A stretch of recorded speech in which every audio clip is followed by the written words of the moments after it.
आज की ये कहानी है हमारे देश के पॉलिटिशियन यानी कि नेता और अभिनेता कह लीजिए और क्रिकेटर की। इन्हें आप लोग अपनी स्क्रीन पर देख रहे होंगे। इनका नाम है नवजोत सिंह सिद्धू। इनके बारे में हम लोग बात करते हैं, जानते हैं। Navjot Singh Sidhu OTT platform Netflix के show the great Indian Kapil Sharma show में परमानेंट गेस्ट के तौर पर वापसी कर रहे हैं।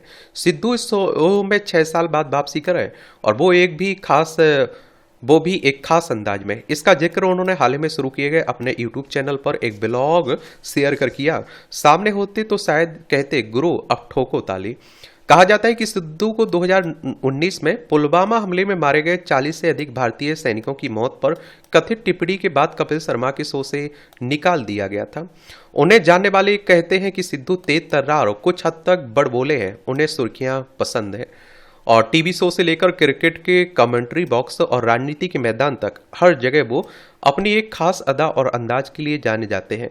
सिक्सर सिद्धू। पंजाब के पटियाला में पैदा हुए सिद्धू के पिता सरदार भगवंत सिंह भी मशहूर क्रिकेटर थे।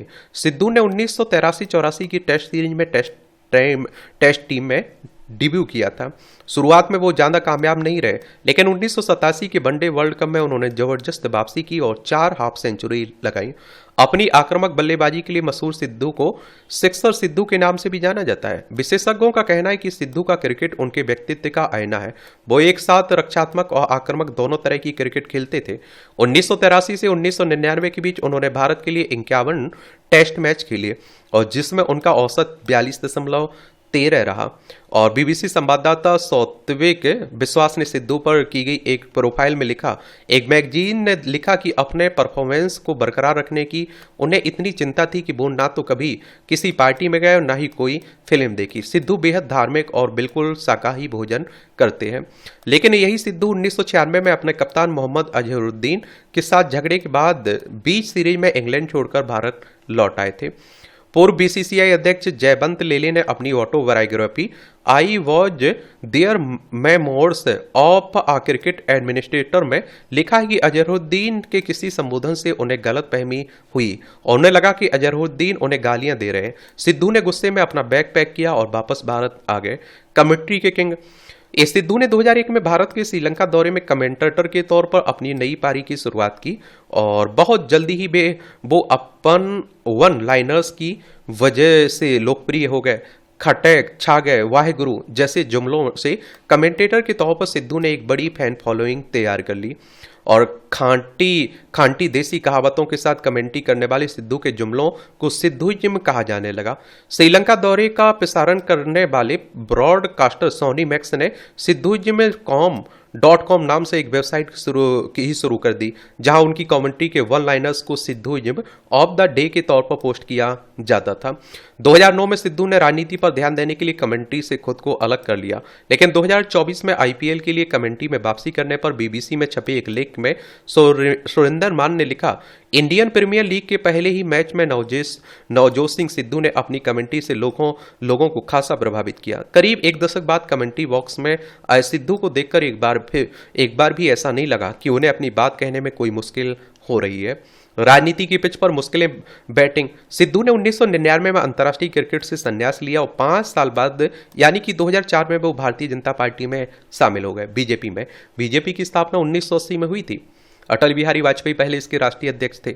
2004 के लोकसभा चुनाव में वो बीजेपी के टिकट पर अमृतसर से लोकसभा सांसद बने और वे 2014 तक पार्टी के सांसद चुने गए। अगर आपको भी लोकसभा का चुनाव लड़ना हो तो आपकी उम्र कम से कम 25 साल होनी चाहिए। अधिकतम उम्र की सीमा नहीं रखी गई है और लोकसभा सदस्य का चुनाव डायरेक्ट जनता यानी कि मतदाताओं के द्वारा होता है। अगर आपकी उम्र 18 साल हो चुकी है तो वोटर सूची में आपका नाम जुड़ चुका होगा, आपको लोग वोट डालने भी जाते होंगे।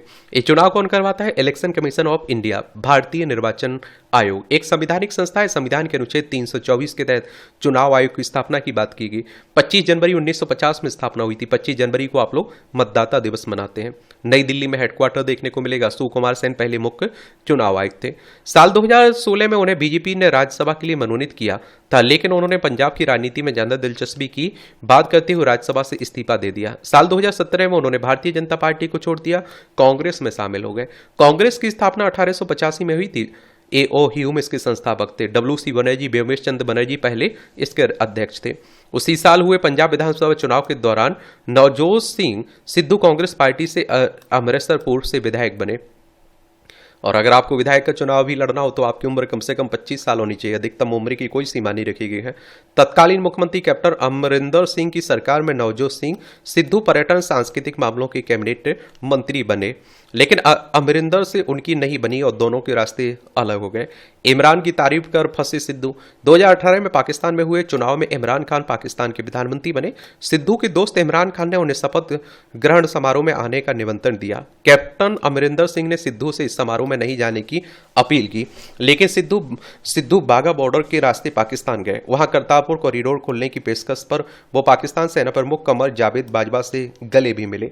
अमरिंदर सिंह ने उनकी अनबन पहले से ही चल रही थी। पंजाब की राजनीति पर नजर रखने वालों का कहना है कि सिद्धू खुद पंजाब का सीएम बनना चाहते थे और उनकी इस महत्वाकांक्षा ने अमरिंदर सिंह से उनकी दूरियां और बढ़ा दी।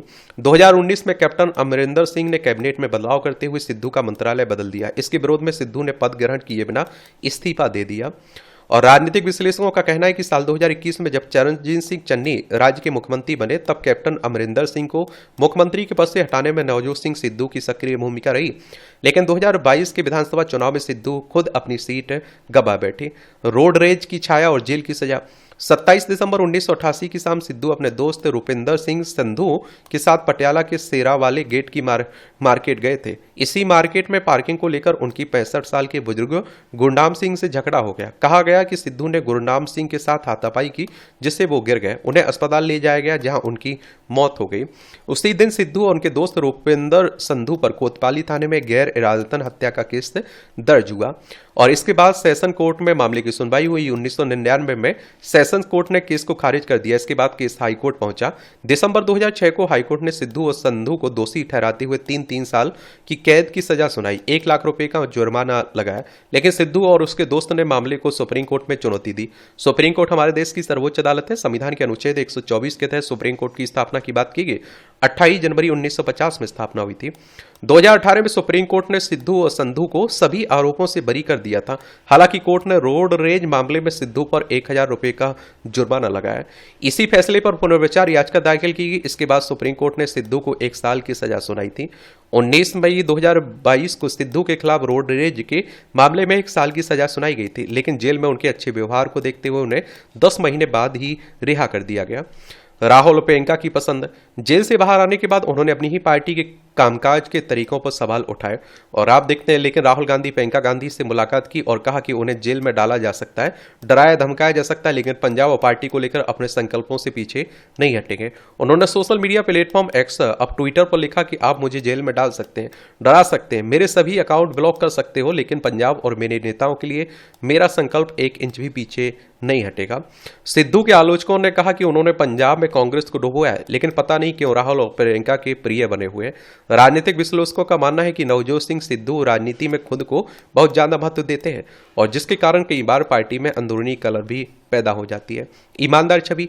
सिद्धू के जेल से निकलने के बाद गुरु नानक देव विश्वविद्यालय अमृतसर के इतिहास और राजनीतिक मामलों के विशेषज्ञ डॉक्टर जगरूप सिंह सेखो ने बीबीसी से कहा था, पंजाब की राजनीति में नवजोत सिंह सिद्धू की छवि ईमानदार नेता की है, लेकिन राजनीति में लोगों के मुद्दों को ईमानदारी से उठाने की जरूरत है। वहीं नवजोत सिंह सिद्धू ने द ट्रिब्यून अखबार को दिए इंटरव्यू में कहा, मेरे पास लग्जरी होटल नहीं है, ना ही मेरे पास पंजाब के कई नेताओं की तरह शराब या खनन कारोबार से आय का कोई वैकल्पिक स्रोत है। उन्होंने कहा था, एक जिम्मेदार पिता और पति के रूप में मुझे जीविकोपार्जन करना है और इसलिए मैंने आईपीएल को चुना। मुझे कमाने की जरूरत है क्योंकि मेरी पत्नी कैंसर का सामना कर रही है। मुझे अपनी बेटी की शादी के लिए भी पैसे की जरूरत है। नवजोत सिंह सिद्धू ने साफ कहा कि इसका मतलब यह नहीं कि वह राजनीति या फिर पंजाब की जनता से दूर रहेंगे। उन्होंने इस इंटरव्यू में यह भी कहा था कि मैं एक वफादार कांग्रेसी हूं और मैं अपने नेता राहुल गांधी के साथ खड़ा हूं। जहां भी पार्टी मुझे चाहेगी वहां मैं प्रचार करूंगा। पत्नी के कैंसर के इलाज का विवादास्पद बयान। इस दौरान सिद्धू की पत्नी को कैंसर हो गया। वो राजनीति और क्रिकेट कमेंट्री से दूर हो गए। इस दौरान वो पूरी तरह पत्नी की देखभाल में लगे रहे। नवंबर 2024 में सिद्धू ने ऐलान किया कि उनकी पत्नी कैंसर से मुक्त हो चुकी है, लेकिन उन्होंने इसका श्रेय उनके आहार में शामिल कुछ ऐसी चीजों को दिया जिस पर टाटा मेमोरियल अस्पताल के कैंसर स्पेशलिस्ट डॉक्टरों ने इस दावे पर असहमति जताई। उन्होंने एक पत्र जारी कर कहा कि इन बयानों का समर्थन करने का कोई वैज्ञानिक प्रमाण नहीं है इसमें इसमें उन्होंने लिखा था कि कुछ सोशल मीडिया पर एक वीडियो वायरल हो रहा है। इसमें एक पूर्व क्रिकेटर अपनी पत्नी के कैंसर के इलाज के बारे में बात कर रहे हैं। वीडियो के कुछ हिस्सों के अनुसार हल्दी और नीम के उपयोग से उनकी पत्नी के लाइलाज कैंसर को ठीक करने में मदद मिली है। इन बयानों का समर्थन करने के लिए कोई वैज्ञानिक प्रमाण नहीं है। इस पत्र में कहा गया कि हम लोगों से अपील करते हैं कि वे गैर प्रमाणिक उपचारों को इस्तेमाल ना करें, अपने इलाज में देरी ना करें। अगर किसी को अपने शरीर में कैंसर के कोई भी लक्षण महसूस होते हैं तो उनको डॉक्टर से सलाह लेनी चाहिए और यह सलाह एक कैंसर विशेषज्ञ से लेनी चाहिए। सिद्धू ने दावा किया कि उनकी पत्नी ने अपने आहार में कुछ चीजें शामिल करके स्टेज 4 के कैंसर पर काबू पा लिया। सिद्धू ने बताया कि उनकी पत्नी के आहार में नींबू पानी, कच्ची हल्दी, सेब का सिरका, नीम की पत्तियां, तुलसी, कद्दू, अनार, आंवला, चुकंदर और अखरोट जैसी चीजें शामिल थीं, जिससे वह स्वस्थ हो गई।